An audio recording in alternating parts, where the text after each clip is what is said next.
हैदराबाद में। तो ये दो मीडिया को दो कवरेज बड़ी जल्दी मिलता है। असदुद्दीन ओवैसी ने क्या खाया ये भी मीडिया में मालूम पड़ जाता है। असदुद्दीन ओवैसी ने किसको कितना डांटा ये भी मालूम पड़ जाता है। अकबरुद्दीन ओवैसी ने क्या बोला ये भी मालूम पड़ जाता है। और ये यहाँ पे आजकल जो आपके नेता है, क्या नाम उनका, अरे जो नाचने गाते हैं आजकल, क्या नाम है उनका, हाँ, इम्तियाज जलील, ये तो पत्रकार थे। मैंने तो पहली बार देखा, डांस भी बहुत अच्छा करते, अच्छे डांसर है। और खैर, और जिस तरीके से उन्होंने, मैंने सुना अभी आते आते उनका एक वीडियो देख रहा था गाड़ी में, बम्बई के अंदर उन्होंने गोवंडी, शिवाजी नगर गोवंडी के अंदर अबू आसिम आजमी साहब के खिलाफ बहुत अजीब टिप्पणी उन्होंने की, वो भी सुन रहा था मैं। खैर, उनके दर्द को मैं समझ सकता हूँ, लेकिन ये हकीकत है जो मैं आज आपको बता रहा हूँ। चुनाव के दौरान मेरी उनसे बात हुई थी और समाजवादी पार्टी जो है औरंगाबाद वेस्ट से चुनाव लड़ी और इम्तियाज जलील साहब ये उसके पहले मध्य से चुनाव लड़े थे 2014 में जब वो आमदार बने थे। तो हमने जो है मध्य को छोड़कर पूर्व से चुनाव लड़ा, लेकिन उन्होंने वो मध्य छोड़कर पूर्व से चुनाव लड़ने आए, ये हमको थोड़ी मालूम था। एक बात। दूसरी बात, जिस तरीके से यहाँ पर 28 से 29 जो भी उम्मीदवार खड़े रहे होंगे, लेकिन उनको टारगेट करना है समाजवादी पार्टी को। तो मैं आपसे, आपके माध्यम से ये कहना चाहता हूँ कि पहली बात तो ये है कि वो चुनाव जहाँ से लड़ते थे वहाँ से समाजवादी पार्टी ने चुनाव नहीं लड़ा। समाजवादी पार्टी पूर्व में गई चुनाव लड़ने के लिए। ये पूर्व में आ गए, इसमें हमारी थोड़ी कोई गलती है। आप समझे मेरी बात? जो बात बोल रहा हूँ बहुत जिम्मेदारी के साथ बोल रहा हूँ। और दूसरी बात, जब इनसे मेरी बात हुई थी तो ये भी बात हुई थी कि भाई अबू आसिम आदमी साहब के सामने भी आपका उम्मीदवार है। हमने तो जिस उम्मीदवार को बी फॉर्म दिए थे तो हमारे महासचिव अब्दुल रऊफ साहब से वो बी फॉर्म वापस बुलवा लिए थे हमने कि नहीं भाई ठीक है, अगर उम्मीदवार कहीं गिरते हैं और हमको जिम्मेदार को ठहराना नहीं चाहिए करके। लेकिन अबू आसिम आदमी साहब के सामने जिस उम्मीदवार को दिया गया वो उम्मीदवार का उन्होंने फॉर्म नहीं उठाया। आखिरी में हमने 2:30 बजे बी फॉर्म फिर से दिया।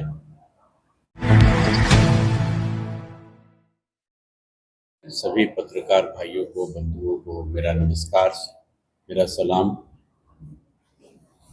आज जो है औरंगाबाद शहर आने का मकसद ये है कि समाजवादी पार्टी का जो संगठन है वो संगठन पूरे महाराष्ट्र में नए सिरे से चुस्त और दुरुस्त करने के लिए हम लोग निकले। और न सिर्फ मराठवाड़ा बल्कि विदर्भा, पश्चिम महाराष्ट्र, उत्तर महाराष्ट्र, सभी जगह समाजवादी पार्टी के संगठन को मजबूत करने के लिए हम लोग हर जगह जा रहे हैं। आज इस देश के अंदर जहां देश झूठ के पुलंदों पे अपनी सरकारें चला रहा है, जो देश जहां पर सिर्फ और सिर्फ आज की ये सरकार चुनाव लड़ती है, और जैसे कि आप लोग जानते हैं कि गोदी मीडिया जो है वो पाकिस्तान से लड़ता है, हमारे देश की जनता कोरोना से लड़ती है और हमारी सेना दुश्मनों से लड़ती है। सिर्फ हमारी सरकार ही ऐसी है आज देश के अंदर जो चुनाव लड़ती है, उससे ज़्यादा कुछ नहीं है। आज इस देश के अंदर हम समाजवादियों की सबसे ज़्यादा ज़रूरत, हमको ऐसा लगता है कि इस देश के अंदर बहुत ज़्यादा। एक तरफ सुबह से शाम तक और शाम से लेकर सुबह तक जिस तरीके से झूठ परोसा जा रहा है, झूठ बेचा जा रहा है, उससे इस देश का बहुत बड़ा नुकसान हो रहा है।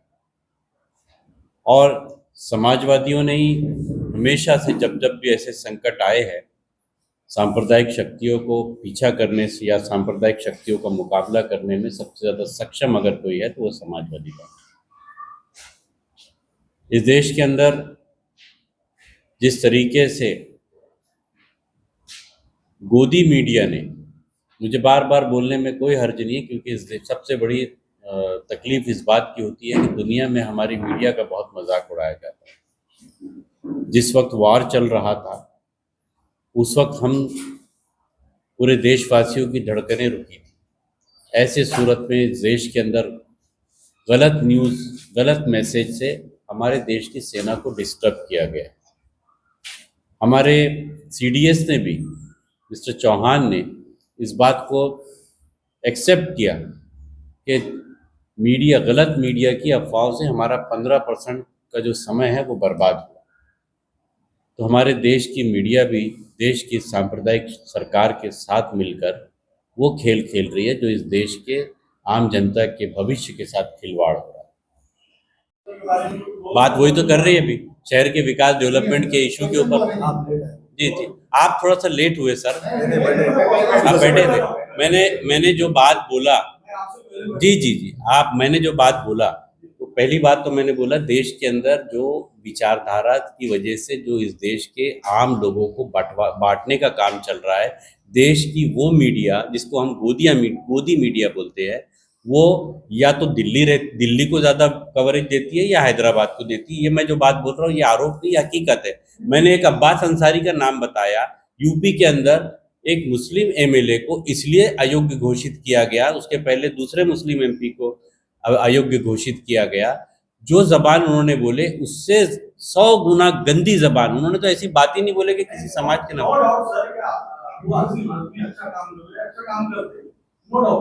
इम्तियाज जलील की जहां तक मैंने आपको बात बोला हूँ, इम्तियाज जलील का मसला ये है, इम्तियाज जलील जो है वो एक साधारण मीडिया से आए हुए आदमी है। वो ऐसे लोगों से सवाल करते हैं कि जो उन्होंने नहीं करना चाहिए था। आज उन्होंने जो है करप्शन, जहाँ दलाली, अगर अबू आसिम आदमी साहब को दलाल वो बोल रहे तो मेरा भी तो हक है ना कि मैं मन्नत यहाँ बना है और एक ऑटो वाले ने अपना पैसा, नहीं नहीं नहीं, ये मेरा रूटीन है। अभी यहाँ औरंगाबाद से शोलापुर जा रहा हूँ, हाँ, उसके वहाँ भी सुनिए ना, उसके बाद नांदेड़ जा रहा हूँ, मैं हर शहर में जा रहा हूँ। ये तो मैं अभी आते आते एक यहाँ आने के पहले एक घंटा पहले मैं वीडियो देख रहा था, मैं तो उसके पहले देखा भी। आप कभी भी वीडियो देखी थी, कोई इशू नहीं है।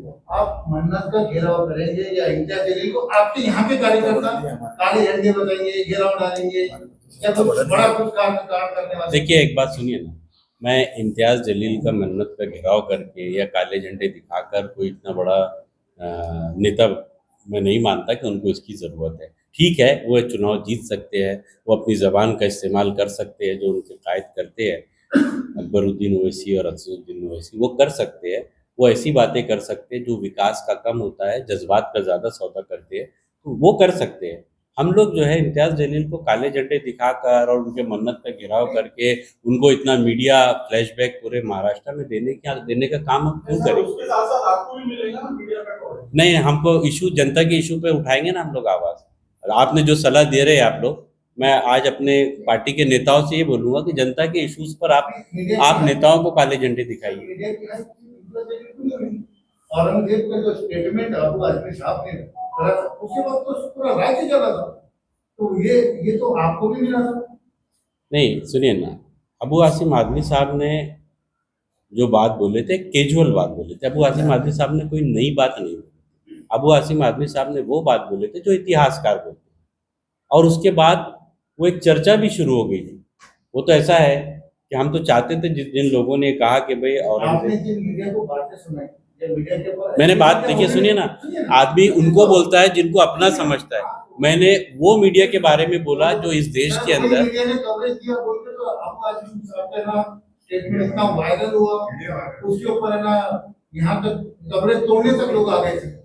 नहीं तो हम तो बोल रहे थे ना कि जो लोग कब्रें तोड़ने आ रहे थे ना, हम उनको ये देख रहे, बोले हमने कि भाई आप कब तोड़ रहे, ये तो बताओ हमको, क्योंकि नहीं, हमको मालूम है कि जो लोग ये स्टेटमेंट दे रहे थे, जो सरकार के अंदर बैठे हुए मंत्री है, वो स्टेटमेंट दे रहे थे, तो हम तो यही बोल रहे थे ना कि आप कब, हमको मालूम है उनकी करनी और कथनी में फर्क है। देखिए, आप जिन्होंने शहर का नाम जिन्होंने बचे, आप उनके साथ में हैं। अभी आप बोले कि कब्र तोड़ने वाले कब तोड़ते हैं, आप देखने वाले, आपका इंटेंशन क्या है? हमारा इंटेंशन है इस देश के अंदर, देश जो है हिंदू मुस्लिम सिख ईसाई की मोहब्बत से चले। हम चाहते हैं इस देश के अंदर जो इश्यूज़ है जनता के, गरीबों के इश्यूज़ है, उस इश्यूज़ पर बात हो। हम चाहते हैं इस देश में महंगाई पर बात हो।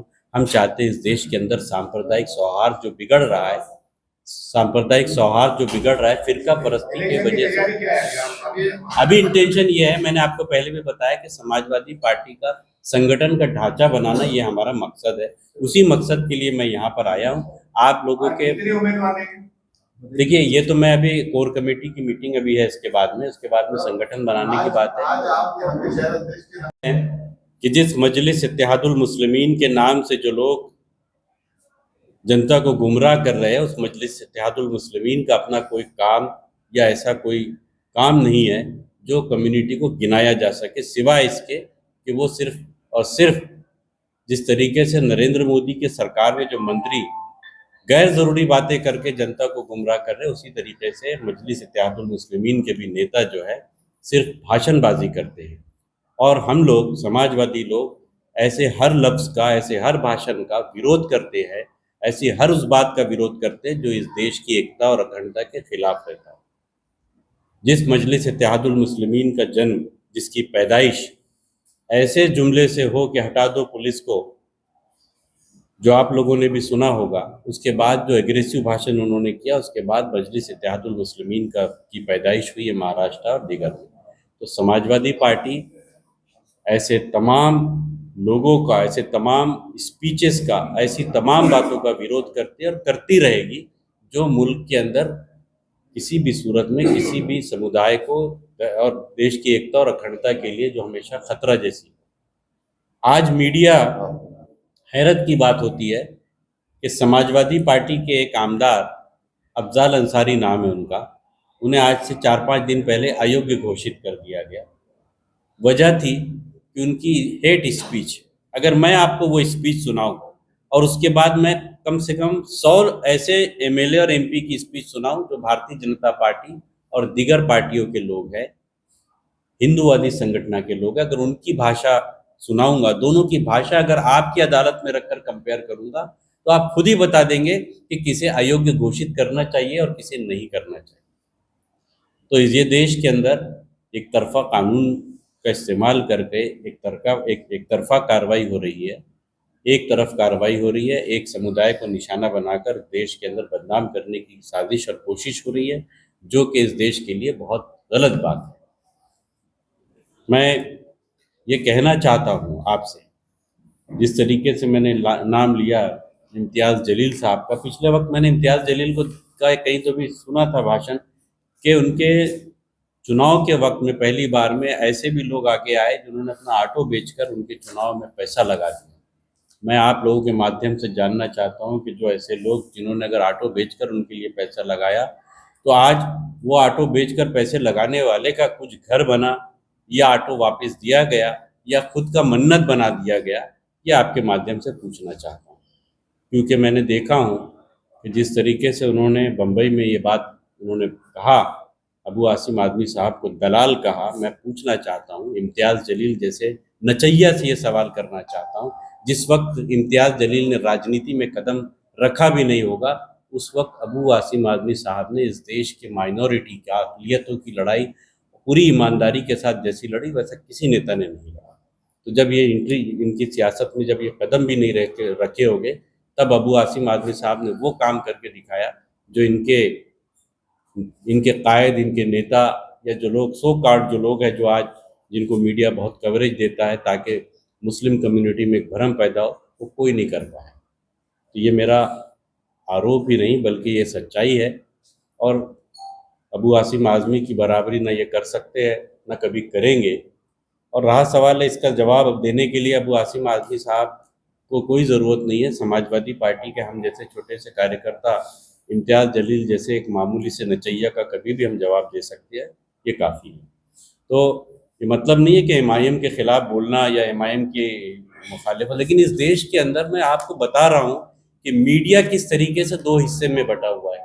हम चिल्ला कर सच्चाई बयान करते हैं, हमारी बातों को कोई नोटिस नहीं लिया जाता।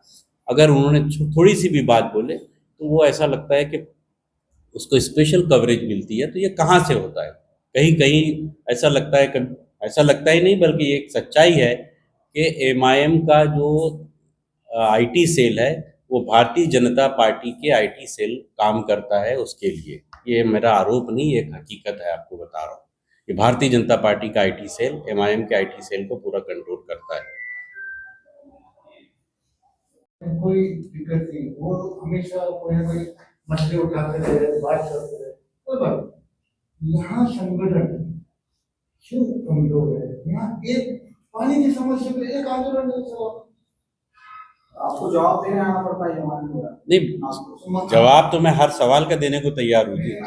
मैं आपको एक बात बता रहा ना, मैं तस्लीम कर रहा हूँ कि यहाँ का संगठन कमजोर है, और आज आप लोगों के माध्यम से मैं आप लोगों से भी हेल्प चाहता हूँ कि मैं अच्छे लोगों को पार्टी में जोड़ना चाहता हूँ, संगठन मजबूत करना चाहता हूँ, क्योंकि मर्दों का काम करने वाले लोग हमको चाहिए, जो इश्यूज के ऊपर सरकार से टकराए, जनता के लिए कुछ भी कर गुजरे, ऐसे लोग चाहिए। हमें ऐसे लोगों की जरूरत नहीं है कि जो जनता को भावनात्मक तौर पर वर्गलाकर सत्ता हासिल करे। और जैसे पहले बताया था कि हमने भी देखा है कि यहाँ पर समाजवादी के कॉर्पोरेटर थे, सारी चीजें पिछले 10 सालों में ना तो कोई आपका संगठनात्मक बात नहीं है, ना कोई मजबूती दिखाई गई। वो पार्टी के लेवल पे क्या है वो आप बेहतर जानते हैं।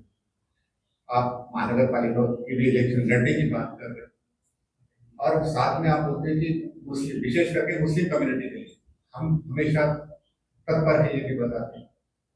तो नुमाइंदे बढ़े, इस लिहाज से आपने पिछले 2 इलेक्शन में, चाहे एमआईएम हो या कोई और पार्टी हो, उसके जो मजबूत कैंडिडेट थे उनके खिलाफ अचानक पैराशूट अपने उम्मीदवार डाले।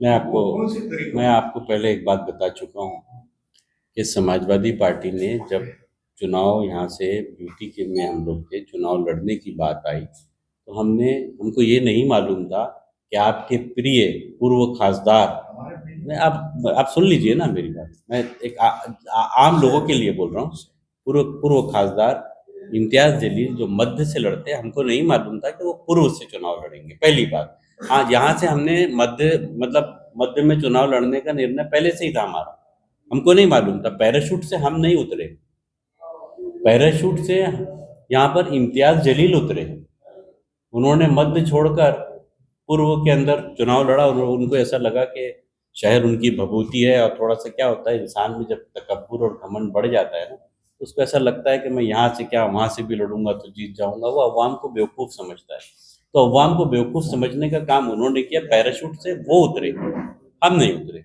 उन्होंने जिस जगह से चुनाव जीता था, जिस जगह से वो आमदार थे 14 में, तो उन्होंने वहाँ से चुनाव लड़ना था। मैं समझता हूँ अगर वो वहाँ से चुनाव लड़े होते तो शायद उनको ये दिक्कत का सामना नहीं करना पड़ता। जी, जो उम्मीदवार को आपने टिकट दिया था, वो उम्मीदवार कहाँ है? भाई मैंने तो आपको यही बोला ना कि हमारे पास जी नहीं, माजी शहर अध्यक्ष बैठे हैं ना पीछे।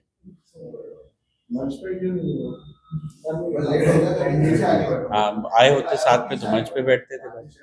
वे हमारे पार्टी के नेता है, वो पीछे बाद में आके बैठे। मैं भी अक्सर बेशतर ऐसा होता है, कहीं प्रोग्राम चलते रहता हूँ, हम लोग पूर्व से आपका महाविकास आघाड़ी से क्यों टिकट दिया है? भाई ऐसा है कि कुछ जगह ऐसी थी जहाँ पर ये तय किया था हमने कि फ्रेंडली फाइट भी हम करेंगे। ऐसा 5-6 जगह हम लोगों ने बोला, इसमें आपसी अंडरस्टैंडिंग हो भी गई। तो लेकिन ये आपको मैं क्लियर बता रहा हूँ कि हमने चुनाव जो है पूर्व से इसलिए दिया कि वो उम्मीदवार भी पूर्व से ही चुनाव लड़ना चाह रहे थे। और जब उन्होंने ये भी कहा कि ये जो है आपके नचैया इम्तियाज जलील ये मध्य से लड़ने वाले हैं, तो हमने बोले कोई बात नहीं, अगर वो मध्य से लड़ते हैं तो कोई इशू नहीं। लेकिन हमारी बात काफ़ी पहले हुई थी इनसे, जब ये गफ्फार भाई अभी आज ही उसी के लिए सीरियस डिस्कशन करने हम लोग बैठ रहे हैं। अभी हमारी कोर कमेटी की मीटिंग है, ये प्रेस कॉन्फ्रेंस के बाद में, इसके अंदर हम लोग बहुत इम्पोर्टेंट डिसीजन लेने वाले हैं। और जो बात आप बोल रहे हैं उस बात को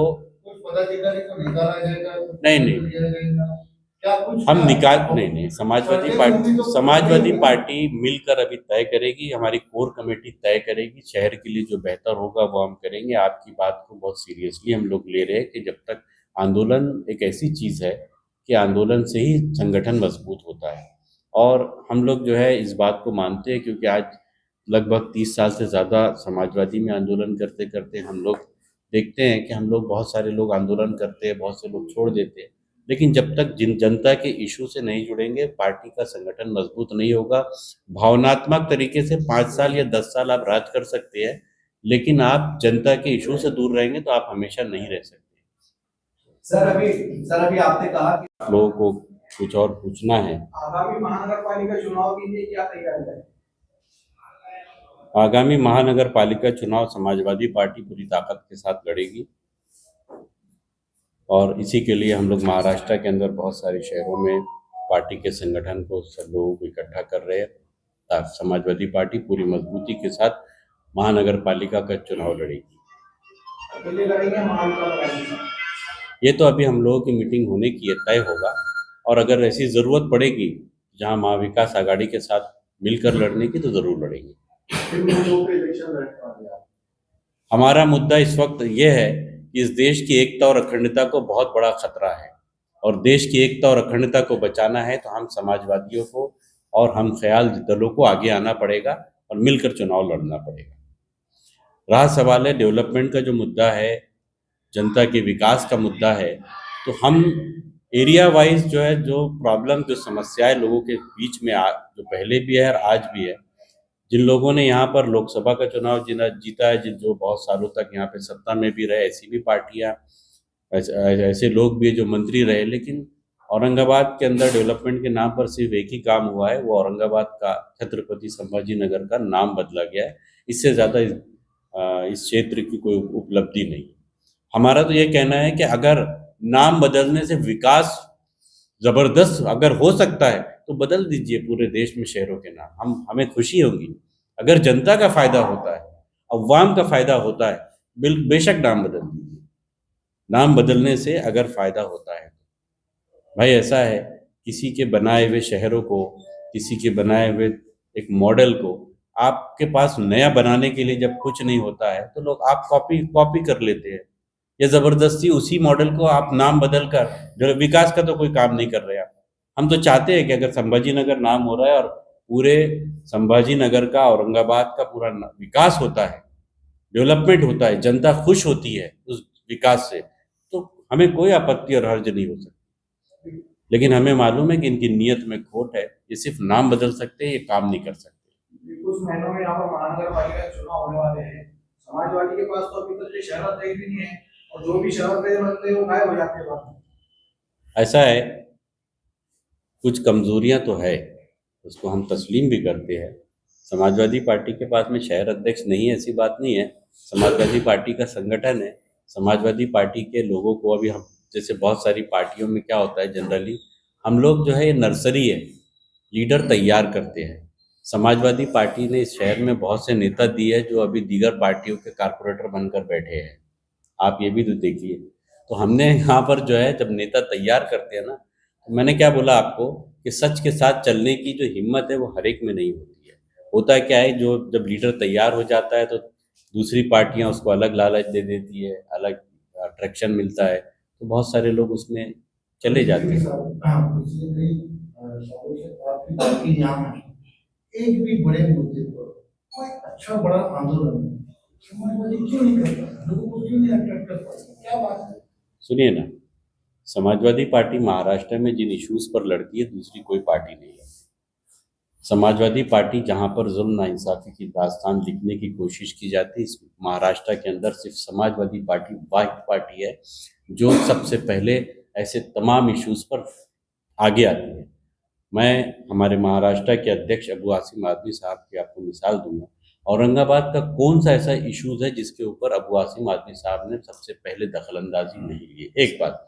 दूसरी बात, ना सिर्फ औरंगाबाद बल्कि महाराष्ट्र के शहरों में अगर कहीं ज़्यादती होती, इनजस्टिस होता है, जो इश्यूज होते हैं जिसमें आपसी भाईचारा खराब होने लगता है, वो तमाम इशू पर न सिर्फ हाउस में मामला उठता है बल्कि उस एरिया में हम लोग समाजवादी पार्टी के कार्यकर्ता पहुंच के वहां काम करते हैं। मैं आपको एक और बात बताना चाहता हूं, मैं नागपुर से आता हूं। पिछले वक्त हमारे नागपुर में एक फसाद हुआ, आप लोग जानते होंगे। उस दंगे के अंदर बेचारे जो बेकसूर लोग, इनोसेंट जो अंदर जा रहे थे, जिन्हें गिरफ्तार किया जा रहा था, जैसे मैं आज यकीन के साथ कह सकता हूँ कि 100 में 100 अगर लोग पकड़े गए होंगे तो 90 लोग ऐसे हैं जो इनोसेंट हैं, जिनका उस फसाद से कोई ताल्लुक नहीं है। वहाँ के लोगों ने यहाँ के आपके पूर्व खासदार और नचैया नाचने वाला इम्तियाज़ जलील को फ़ोन किए। ये मैं नहीं बोल रहा हूँ, ये नागपुर के कई एमआईएम के कार्यकर्ताओं ने मुझे बताया, मगर उन्होंने फ़ोन नहीं उठाया। जिसका फ़ोन उठाया उसको ये बोला कि भाई ये मैटर में सेंसिटिव मैटर है, मैं इस मामले में कुछ नहीं कर सकता। तो ये इस तरीके के लोग सर मेरा सादा सवाल है, आपको आज यहाँ के वो यहाँ से लड़ने वाले पुरुष यहाँ पे मध्यस्थ कर दिया है।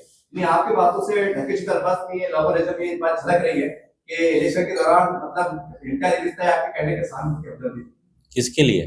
इनका जिले के लिए आपने कहा कि हमें नहीं पता था। नहीं, देखिए एक बात सुनिए ना, क्या होता है कि अगर एक कोई इस्टेब्लिश लीडर हो, अगर वहाँ से हम दूसरा पहले से ही तय करके अनाउंस कर दे, तो होता क्या है कि हम पर ये आरोप लगता है और हमसे ज़्यादा आप सवालात करते हैं कि उम्मीदवार एक माइनॉरिटी का जीतने वाला था, आप लोगों ने जानबूझकर पहले से प्लानिंग करके उसको हरा दिया।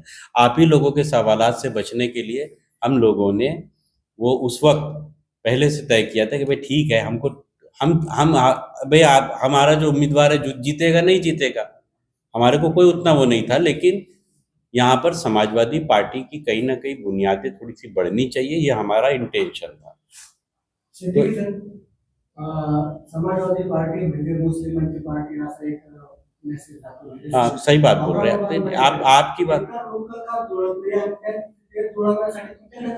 हाँ, मैं आपको उसका जवाब देता हूँ। पहली बात तो ये है कि समाजवादी पार्टी के राष्ट्रीय अध्यक्ष अखिलेश यादव जी, समाजवादी पार्टी के राष्ट्रीय कोषाध्यक्ष कोई मुस्लिम कम्युनिटी का नहीं है। समाजवादी पार्टी के जितने भी प्रदेश अध्यक्ष है, देश के जितने प्रदेशों में अध्यक्ष है, उसमें महाराष्ट्र के प्रदेश अध्यक्ष मुस्लिम हैं। एक बात बता रहा हूँ। दूसरी बात, ये वाहिद पार्टी है जो सब समाज को लेके चलती है। ये अलग बात है कि आज अगर हम लोग यहाँ बैठे हैं इत्तेफाक से, हमारे पास में नॉन मुस्लिम लीडर हमारे पास में यहाँ नहीं है, तो ये कहीं ना कहीं हमारे लोगों को आज जोड़ने का कहीं कोई कमज़ोरी है, ये हो सकती है। लेकिन महाराष्ट्र की कमेटी हमारी अगर आप देखेंगे तो हमारे महाराष्ट्र की कमेटी के अंदर 50% से ज़्यादा नॉन मुस्लिम कम्युनिटी के अलग अलग समाज के लोग हैं महाराष्ट्र में भी। और होता क्या है, हमारा किसान सेल भी है जिसमें पाकीरे जी है। हमारे सबसे बड़ी हमारी बदकिस्मती ये हुई कि पिछले इलेक्शन के पीरियड के अंदर हमारे कार्य अध्यक्ष महाराष्ट्र के प्रताप राव जी होगाड़े का अचानक देहांत होने की वजह से हम लोगों को एक बड़ा सेटबैक लगा। तो समाजवादी पार्टी और समाजवादी लोग कभी भी ये इस तरीके की राजनीति नहीं करते, वो इस राजनीति को ख़त्म करने के लिए काम करते हैं। हम लोग जो है डॉक्टर राम मनोहर लोहिया के फॉलोअर हैं, हम उस सोशलिस्ट मूवमेंट से जुड़े हुए जो डॉक्टर राम मनोहर लोहिया ने कहा। तो समाजवादी पार्टी के नेता ही सारे जब नॉन मुस्लिम है, उसकी स्थापना करने वाले नॉन मुस्लिम है, हमें वो इशू अच्छा लगा। हमको ऐसा लगता है कि इस देश में हिंदू, मुस्लिम, सिख, ईसाई, दलित सबको अगर एक गुलदस्ते में पिरोने का कोई काम कर सकती है तो समाजवादी पार्टी कर सकती है, तो इसलिए हम उसके साथ हैं। तो ये हमारी अच्छाई है जो हम समाजवादी पार्टी के साथ हैं। सुनिए ना, मैं अपनी बात खत्म कर रहा हूँ।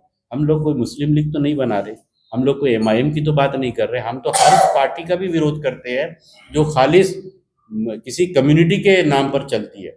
देश के अंदर वो देश के लिए सबसे बड़ा खतरा है। महाराष्ट्र में ये भी हो गया कि आप मुसलमानों की पार्टी बन के रखी। उसकी वजह है, सुनिए ना, उसकी वजह है कि हमारे पास में जो इश्यूज है, जैसे क्या होता है आज महाराष्ट्र के अंदर मुस्लिम को अनदेखा किया जा रहा है, ये हकीकत है, इस बात से इनकार नहीं किया जाता। अब मुस्लिम कम्युनिटी के साथ इनजस्टिस हो रहा है, हम तो हर उस आदमी की आवाज़ उठाते हैं जो दबा कुचला, शोषित, पीड़ित, दलित, अल्पसंख्यक कोई भी हो। तो हमारे पास में जो इश्यूज आते हैं वो सबसे ज़्यादा हो रहा है मुस्लिम के साथ में इनजस्टिस। तो हमारे पास में जब सबसे ज़्यादा इनजस्टिस जिनके साथ में हो रहा है उनकी आवाज़ भी हम नहीं उठाएंगे।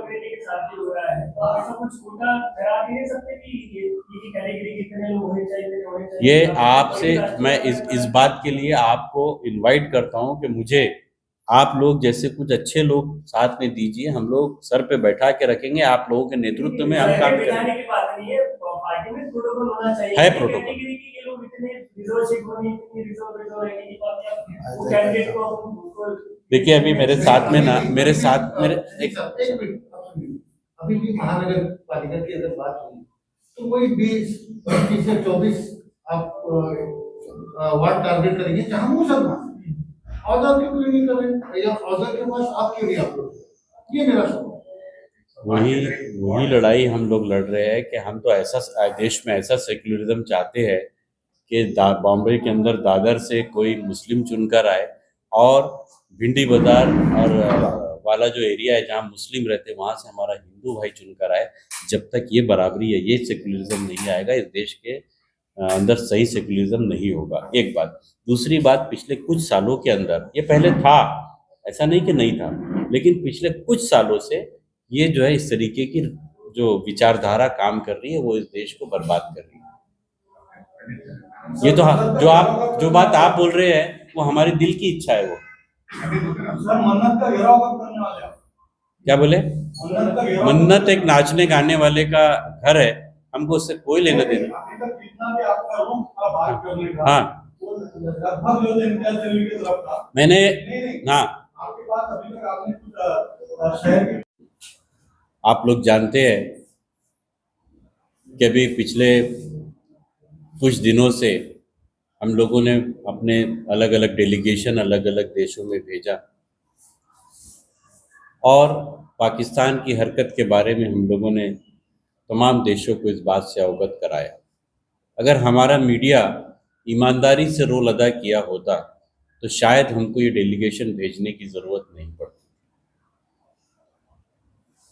दूसरी बात, मैं तमाम पत्रकार बंधुओं से कहना चाहता हूँ कि क्या होता है कि आज के इस दौर में सच को सच लिखना एक बहुत बड़ा काम है। एक क्या बोलते हैं उसको, एक अच्छा युद्ध, धर्म युद्ध, अगर मैं उसको उर्दू में अगर बोलूँगा तो क्या होगा कि उसको मिसप्रिंट होता है वो, या उसका गलत तरीके से अर्थ लिया जाता है। धर्म युद्ध बोलते हैं जिहाद को, है ना।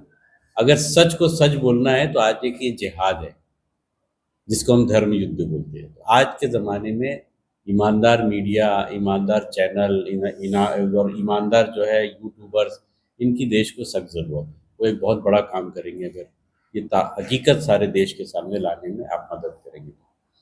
ये देश के अंदर जिस तरीके से समाजवादी नेता डॉक्टर राम मनोहर लोहिया, माननीय मुलायम सिंह जी, इन लोगों ने जब समाजवादी सोशलिस्ट मूवमेंट के अंदर ये बात सामने रखा था कि देश में दो तरीके का देश बसना नहीं चाहिए, एक देश अमीरों का और एक देश गरीबों का, ये नहीं होना चाहिए। लेकिन हम आज देख रहे हैं कि देश के अंदर जो सरकार है वो अमीरों की सरकार है, गरीबों की कोई सरकार नहीं है। और हो रहा क्या है कि जिस तरीके से गलत तरीके से हमारी जनता को गुमराह किया जा रहा है, जिस जनता ने आज बढ़ती महंगाई का भाव नहीं पूछना चाहिए, उस जनता को सुबह से शाम तक इस तरीके के इशू में उलझा दिया जा रहा है कि वो सिर्फ जिंदा रहने को और जो राशन मिल रहा है उसको ही जीने का एक असली मकसद समझ रही है। ये गलत है। जहाँ देश के अंदर हम लोग अक्सर ये कहते हैं कि दवा और पढ़ाई जो है ये सब मुफ्त होना चाहिए, तो दवा और पढ़ाई मुफ्त तो नहीं होगी, लेकिन ऐसा हो गया कि पढ़ाई के लिए हम लोगों ने देखा है कि शिक्षा माफियाओं ने पूरा एजुकेशन सिस्टम अपने हाथ में ले लिया है। मेडिकल सिस्टम यह हाल हो गया है कि जितने भी हॉस्पिटल बन रहे हैं, जितने जो बन चुके हैं, जो चल रहे हैं, वो पूरा एजुकेशन का एक माफिया, हेल्थ का एक माफिया चला रहे हैं। तो देश के अंदर ये सरकार की बहुत बड़ी विफलता है जो जनता के आम मुद्दों से भटककर उद्योगपति और पैसे वालों के लिए काम कर रही है। और औरंगाबाद शहर में आज जब हम लोग आए तो औरंगाबाद में अपनी पार्टी की स्थिति को मजबूत करने के लिए हम लोग आए। हम लोग जानते हैं कि यहाँ पर समाजवादी पार्टी का संगठन इतना मजबूत नहीं है जितना होना चाहिए था। एक दौर में समाजवादी पार्टी का संगठन बहुत मजबूत था, यहाँ नगर सेवक भी चुनकर आए, और उसके बाद यहाँ का संगठन कुछ कमज़ोर हुआ। और जैसे कि आप लोग जानते हैं कि पिछले कुछ वक्त से मजलिस इत्तेहादुल मुस्लिमीन नाम की एक पार्टी, जिसके नेता यहाँ पर रहे, जिसके खासदार यहाँ रहे, आमदार रहे, नगर सेवक रहे, हमने देश में देखा है अक्सर व बेशतर दो तरीके की राजनीति चल रही है और मीडिया जो है दो तरफ बटा हुआ है। एक बटा है दिल्ली में भारतीय जनता पार्टी के नेताओं और सरकार के साथ में, और दूसरा बटा है हैदराबाद में। तो ये दो मीडिया को दो कवरेज बड़ी जल्दी मिलता है। असदुद्दीन ओवैसी ने क्या खाया ये भी मीडिया में मालूम पड़ जाता है। असदुद्दीन ओवैसी ने किसको कितना डांटा ये भी मालूम पड़ जाता है। अकबरुद्दीन ओवैसी ने क्या बोला ये भी मालूम पड़ जाता है।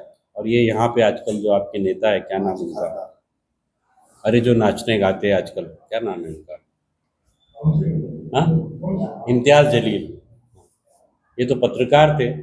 मैंने तो पहली बार देखा, डांस भी बहुत अच्छा करते, अच्छे डांसर है। और खैर,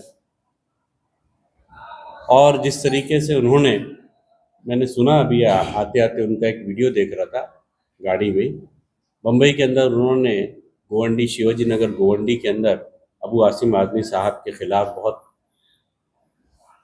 अजीब टिप्पणी उन्होंने की, वो भी सुन रहा था मैं। खैर, उनके दर्द को मैं समझ सकता हूँ, लेकिन ये हकीकत है जो मैं आज आपको बता रहा हूँ। चुनाव के दौरान मेरी उनसे बात हुई थी और समाजवादी पार्टी जो है औरंगाबाद वेस्ट से चुनाव लड़ी और इम्तियाज जलील साहब ये उसके पहले मध्य से चुनाव लड़े थे 2014 में जब वो आमदार बने थे। तो हमने जो है मध्य को छोड़कर पूर्व से चुनाव लड़ा, लेकिन उन्होंने वो मध्य छोड़कर पूर्व से चुनाव लड़ने आए, ये हमको थोड़ी मालूम था।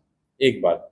दूसरी बात, जिस तरीके से यहाँ पर 28 से 29 जो भी उम्मीदवार खड़े रहे होंगे, लेकिन उनको टारगेट करना है समाजवादी पार्टी को। तो मैं आपसे, आपके माध्यम से ये कहना चाहता हूँ कि पहली बात तो ये है कि वो चुनाव जहाँ से लड़ते थे वहाँ से समाजवादी पार्टी ने चुनाव नहीं लड़ा। समाजवादी पार्टी पूर्व में गई चुनाव लड़ने के लिए। ये पूर्व में आ गए, इसमें हमारी थोड़ी कोई गलती है। आप समझे मेरी बात? जो बात बोल रहा हूँ बहुत जिम्मेदारी के साथ बोल रहा हूँ। और दूसरी बात, जब इनसे मेरी बात हुई थी तो ये भी बात हुई थी कि भाई अबू आसिम आज़मी साहब के सामने भी आपका उम्मीदवार है। हमने तो जिस उम्मीदवार को बी फॉर्म दिए थे तो हमारे महासचिव अब्दुल रऊफ साहब से वो बी फॉर्म वापस बुलवा लिए थे हमने कि नहीं भाई ठीक है, अगर उम्मीदवार कहीं गिरते हैं और हमको जिम्मेदार को ठहराना नहीं चाहिए करके। लेकिन अबू आसिम आज़मी साहब के सामने जिस उम्मीदवार को दिया गया वो उम्मीदवार का उन्होंने फॉर्म नहीं उठाया। आखिरी में हमने 2:30 बजे बी फॉर्म फिर से दिया। नहीं, आज तो कोर कमेटी की मीटिंग है, उसमें तय करेंगे। कितने नाम आए आपके सामने? कौन से नाम आए जरा बताएं। मैं नाम तो आपको डिस्क्लोज नहीं कर रहा हूँ, लेकिन 3-4 नामों पर चर्चा चल रही है। आज उसके ऊपर में हम लोग कुछ पता चलेगा मीडिया में। बहुत जल्दी आपको पता चलेगा।